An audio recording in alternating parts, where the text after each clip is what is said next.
Our top story, the ripple caused by the Sung Woan list.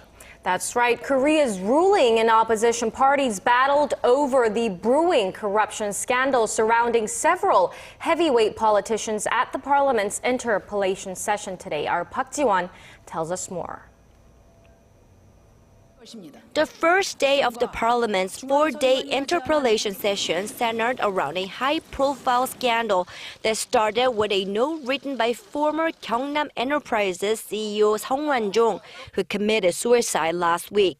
The note contains the names of heavyweight politicians, including Prime Minister Lee Wan, former and current key aides to President Park Geun, and four other ruling Saenuri Party politicians who allegedly took bribes from Sung.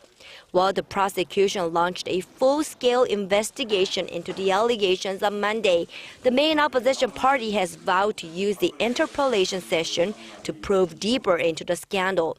During Monday's parliamentary session, Jong, a two-term opposition party lawmaker, called for the resignations of two people on the list.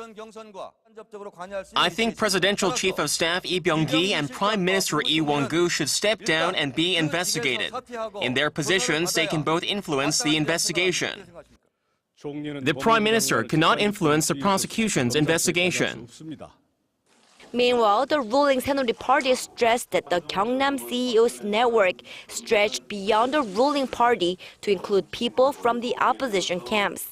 One ruling party lawmaker, Kim Sung-tae, also called on the prosecution to widen its net and include more people in the opposition camp in its investigation, arguing that the late businessman was given two presidential pardons by the late President Roh Moo-hyun. Isn't it rare for a person who was convicted of a crime to be pardoned twice? It is pretty rare. On Sunday, President Park Geun called on the prosecution to be thorough in its investigation. Politicians whose names are on the list, including the president's two key former aides and Busan's current mayor, have vowed to fully cooperate with prosecutors. Park Ji-won, Arirang News.